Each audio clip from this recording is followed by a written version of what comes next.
You just wrapped up a fun, high-energy activity. The room was buzzing, students were laughing and moving. But now you're wondering, did they actually use the language and communicate in authentic ways? Well, in this episode, we're unpacking what makes an activity not just fun, but truly communicative. You'll learn how to spot the difference and then adapt your favorite games and then keep language use at the center without losing the fun and the joy. So, let's jump in. Whether you're planning your first lesson or celebrating your 20th year in the language classroom, I understand exactly where you are. I'm Joshua Cabral, and I'm also a language teacher in my 29th year of teaching. And I also have the opportunity to support schools and teachers all across the country who are working towards increasing proficiency and building confidence in their students. This is the World Language Classroom Podcast, with over 200 episodes of practical strategies tested in real classrooms just like yours and mine. So let's jump in. Vamos, allons-y. Hello, my friends. Bonjour, mes amis. Hola, mis amigos. Welcome to the World Language Classroom Podcast. I am Joshua Cabral, and I thank you so very much for taking the time out of your week to hang out with me and think about language teaching and to talk about language teaching and to learn about language teaching. It's just one of the many things that I know that you do that just makes you an incredibly dedicated and effective teacher. So thank you very much for going the extra mile and being with me here today. So we're going to talk about our activities in the classroom today, and I love a fun and joyful activity. Who doesn't like that? So when students are enjoying it, they're motivated, they even ask for those activities. There's no better activity than the one students come in asking if you can do, right? But we do want to make sure that though it is fun and joyful and engaging and motivating and all those great things, that in addition to that, it's also communicative. It's also helping students with their proficiency. And there's a place in our classrooms for the joy that isn't always focused on proficiency. But I think that if we can take those moments that they really enjoy in those activities and also make it communicative in a way that's going to help them move towards higher levels of proficiency, why not do that, right? That doesn't mean stop doing all those activities that they love, because we do want them to show up and enjoy being in your class. But can we find those ways to take those activities and make them communicative? So that's what our goal is for today. You've had that feeling. I've had this feeling that I'm going to describe, and you're probably going to be like, I've been there, same here, that you've just wrapped up that fast-paced, high-energy activity, and your students are laughing, and they're moving around, they're very engaged, they probably even asked to do that activity, and while they were playing the game or doing that relay, working in teams, you felt the energy, you saw the excitement, but then you wonder, did they actually use the target language, or were they just using the vocabulary to win the game? Did they practice meaningful communication, or did they just go through the motions to win? Did they just get the number of boxes to win a point? Did they just ask enough people to fill in the bingo board? Is there truly communication that's happening with all of that? And the students enjoy those games and they enjoy those activities. So we want to keep them there because that's why they keep coming back for more. But if you've ever had those questions about, is there a way to make sure that there's actual communication happening as well? I want you to know that you're asking the right question. Because yes, fun matters, joy matters, engagement matters, absolutely. But in the language classroom, communication is also incredibly important. It is our objective, after all, in everything that we're doing. So consider this idea that just because students are participating doesn't mean that they're communicating. That can be hard to hear sometimes, that just because students are participating doesn't mean that they're communicating, because they can be participating in a way that's not communicative at all. They could be engaged in a way that's not communicative at all.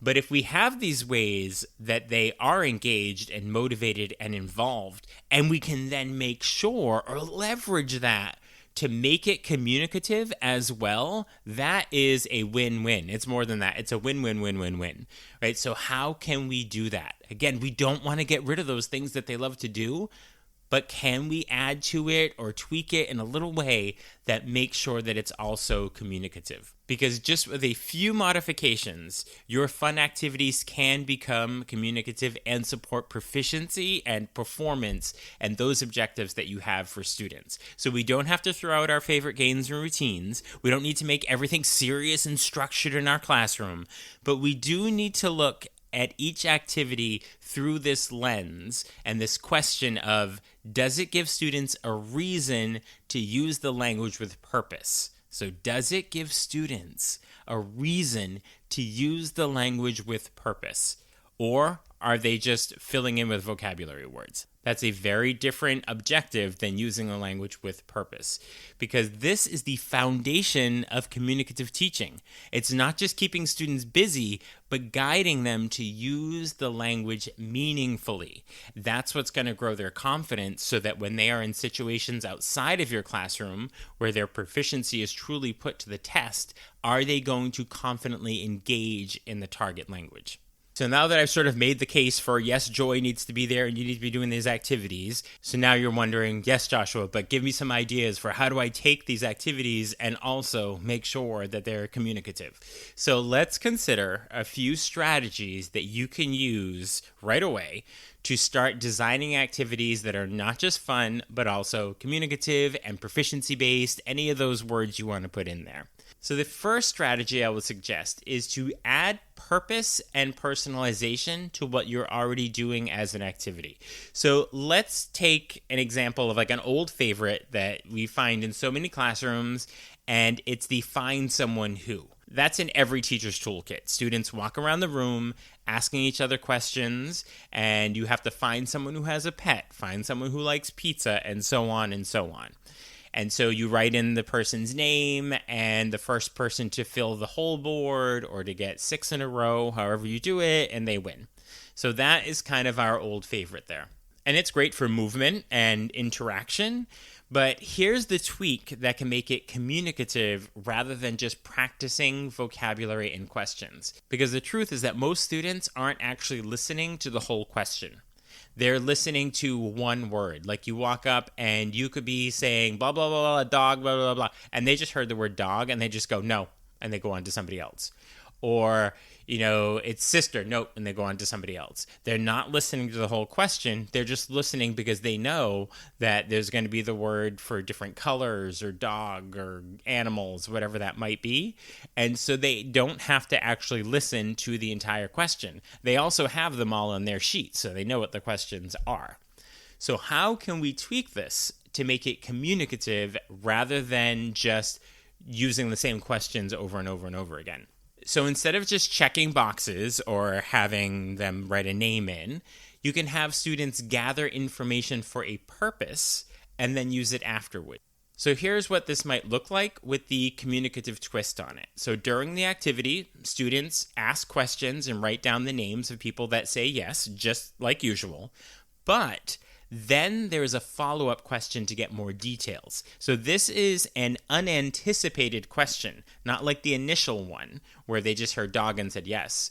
They have a follow-up question. So now it's, what kind of dog do you have? What color is your dog? What's your dog's name? And so you have additional details, not just that the person said yes or no. And even if they say no, you can ask them, but would you like to? Or if you don't have a dog, what animal do you have? Or something like that. And even though they're not writing their name down for yes, they can ask a follow-up question anyway. So once they have all this information, then as a follow-up afterward, an extension, students can choose to classmates and then write or talk about what they learned. So I learned that Mateo has 2 dogs and walks them every morning. And Anna doesn't have a pet but wants a cat. You can also layer in comparisons. Mateo and I both have pets, but Anna doesn't. I take care of mine on the weekends, but Mateo does every day. So we started with that regular find someone who activity, but you add this communicative twist on it so that it's not just the practicing the questions and saying yes or no answer, but there's asking questions, there's hearing unanticipated questions, and then the follow-up of what you do with the answers. And once you're doing this, then you're building an interpersonal and presentational communication with writing after the fact. And the activity has a clear linguistic goal, and it's not just practice, but there's still the fun and the joy and the moving around and the kinesthetic energy of moving around the classroom and talking to different people and learning about each other. So there are opportunities to keep that joy and fun in there, but you can put this little twist on it that gives it a communicative element. And then the next strategy is this question of, does it build proficiency? Like, is this activity building proficiency? And so to do this, I'm just going to give you a little checklist of a couple of questions.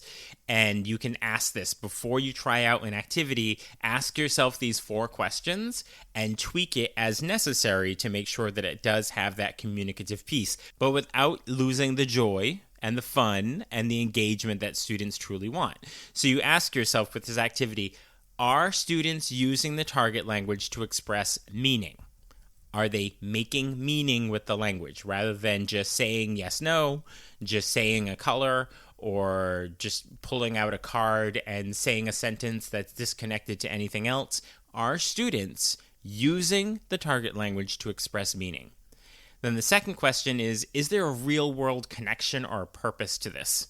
So even if you were doing the activity like the find someone who, the purpose of it was to find what you have in common with classmates or what you do slightly differently than classmates. So what is the real-world connection or purpose? Then the third question is, are students interpreting, negotiating, and producing language? So it's not just I just talk because it's my turn in the game to say something, or I'm just asking questions and I'm like listening for your answer, but then we're done. So there's interpreting, negotiating, and producing language. That's what makes it truly communicative. And then the fourth one is, will this support what they're doing on an upcoming assessment? So you know you have an end-of-unit assessment that's going to have an interpersonal aspect to it. So is this activity going to help them with that? And knowing what that activity is going to be on that assessment, what they'll be asked to do, can I make sure that they have had practice in doing that in this activity? Because they're going to see it on this upcoming assessment. So you have these 4 questions. So if you can get 3 out of those 4 being a yes, then you are in great shape with that activity. But if not, that's okay. You can tweak it. You can modify it. You can add a real-world hook. You can add scaffolded sentence frames or a reflection piece at the end. So there are ways to take the activities you're already doing and add that communicative twist to it. Just remember that this is not about perfection with what they're producing. It's about communication. So just keep that in mind. And going back to the just because students are participating doesn't mean they're communicating. So participation should not just be assuming that they're communicating. There are ways where they're participating and they are communicating, and there are ways they're participating where they're not actually communicating authentically in the language, but there are ways that we can make sure that that participation is authentically communication as well. So if you're listening to this and you're thinking, Joshua, I would love some more guidance on this, maybe some more specific detailed examples by proficiency level, or maybe even a planning template, well, wouldn't you know, I have got you covered, because that's exactly what I walk you through in my Ready for Tomorrow Quick Win PD course that's called Design Activities That Are Fun and Communicative. And so this is a 30-minute course, and it will help you to identify the characteristics of communicative tasks, then to distinguish between engaging and truly communicative, and then to evaluate and adapt your existing activities using a simple framework, and then to design activities with meaningful language use at the center, and then finally to create tasks that promote interpretation, interaction, and expression. So it's just a 30-minute course, very concrete, where you'll get all of those things right there. And so in the course, you have a full audio walkthrough. So this is great for your on-the-go listening. But along with it, I walk you through all the notes and understanding exactly what it is. And then there's also the whole note sheet, so you can refer to it after, follow along as I'm talking about it, but then you'll have it back to refer to. Then there are specific examples, very concrete at the novice, intermediate, and advanced levels of how to do this. And then there's a planning template, which I also talk you through so that you can do it in real time as you're listening to it. And then you can use it again and again with all of your follow-up activities. And then at the end of each one of these courses, there's an opportunity for you to get a personalized certificate of completion to document your PD hours. So there's a link in the show notes, or you can go to wlclassroom.com/communicative and fun. So wlclassroom.com/communicative and fun, and you can get this 30-minute quick win PD course on creating activities that are not just fun, but also communicative. So as we finish up this discussion today, I would like you to take one activity that you already love, just one activity, one game, and tweak it to make it more communicative.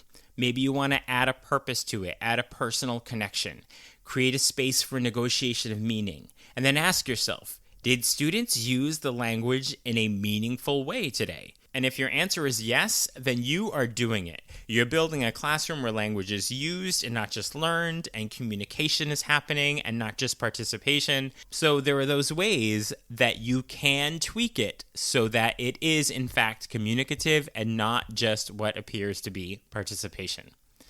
So thank you, my colleague and friend, for all that you do on a daily basis to support and motivate your students.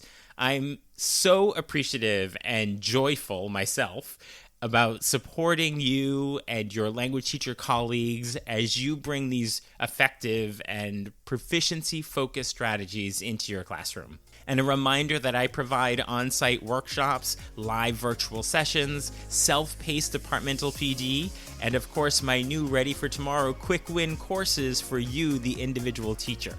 And you can find links to all of that in the show notes or on my website, wlclassroom.com. I will talk to you soon. Bye for now. Thank you for listening. Be sure to follow or subscribe so you don't miss a single episode. And let's stay connected on social media. You can find me at WL Classroom pretty much everywhere. You'll also find lots of ideas, suggestions, and resources on my website, wlclassroom.com. Now stay curious, keep learning, and continue the great work you do inspiring and supporting your students.